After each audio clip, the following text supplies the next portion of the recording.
Hello learners, welcome back to 1+.23। So last class में हमने factors की डेफिनेशन देखी थी और इस क्लास में हम कोएफिशिएंट और अनलाइक टर्म्स, लाइक टर्म्स ये क्या होते हैं इनके बारे में पढ़ेंगे और फिर हमारे क्वेश्चन शुरू हो जाएंगे अलजेब्रिक एक्सप्रेशंस के। ओके, तो सबसे पहले आता है कोएफिशिएंट। तो कोएफिशिएंट की डेफिनेशन है in a product of numbers and literals any one of the factor is called the coefficient of the product of other factors. Okay, तो बेसिकली ये कह रहा है कि नंबर और लिटरल्स का जो प्रोडक्ट होता है उसमें से कोई भी एक फैक्टर दूसरे फैक्टर का कोएफिशिएंट कहलाता है। For example 5xy। ओके, तो 5xy में y का जो कोएफिशिएंट होगा, तो अब y का कोएफिशिएंट y के साथ क्या मल्टीप्लाई है, 5 और x प्रोडक्ट में है, तो y का कोएफिशिएंट क्या हो जाएगा, 5x हो जाएगा, क्योंकि y के साथ क्या मल्टीप्लाई में प्रोडक्ट में क्या है, 5 और x।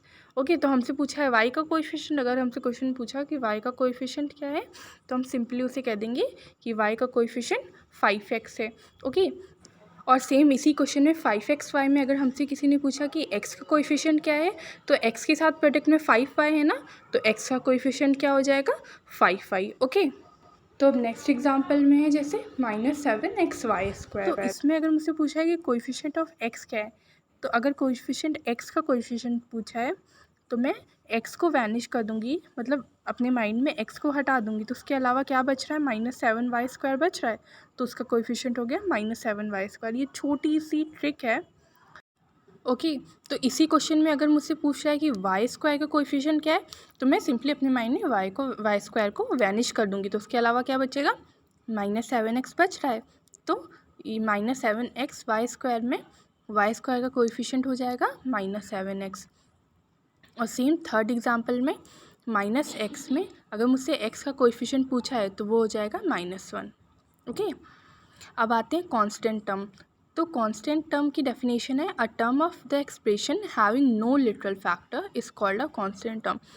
तो ये बहुत ही सिंपल सा डेफिनेशन है इसका कि किसी भी एक्सप्रेशन में ऐसा टर्म जिसका कोई भी लिटरल फैक्टर ना हो, ठीक है, यानी ऐसा टर्म जिसके साथ में कोई भी लिटरल मल्टीप्लाई ना हो, तो वो क्या होता है, कांस्टेंट टर्म। जैसे 3x + 5 है, तो इसमें देखिए 3 कांस्टेंट टर्म नहीं हो सकता क्योंकि इसके साथ एक लिटरल 5 मल्टीप्लाई है, बट 5 एक कांस्टेंट टर्म है क्योंकि इसके साथ कोई लिटरल मल्टीप्लाई नहीं है। ओके, और x² + y² -2 ये एक एक्सप्रेशन है, इसमें कांस्टेंट टर्म क्या होगा, -2, क्योंकि -2 के साथ कोई भी लिटरल मल्टीप्लाई में नहीं है, प्रोडक्ट में नहीं है। अब आते हैं हम लाइक टर्म्स में। तो लाइक टर्म्स होते हैं कि the terms having the same literal factors, ठीक है, आर कॉल्ड लाइक और सिमिलर टर्म।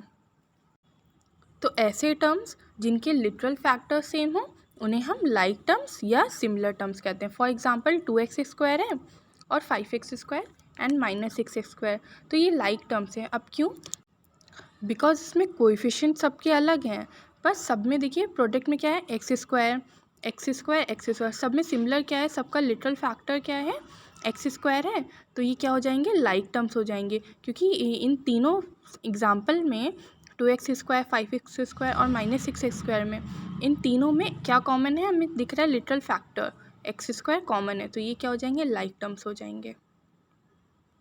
एंड अब हम आते हैं नेक्स्ट टर्म पे which is unlike terms. Okay, तो अनलाइक टर्म बिल्कुल अपोजिट होता है लाइक टर्म के। इसकी डेफिनेशन होती है the terms not having the same literal factor are called unlike और डिसिमिलर टर्म्स।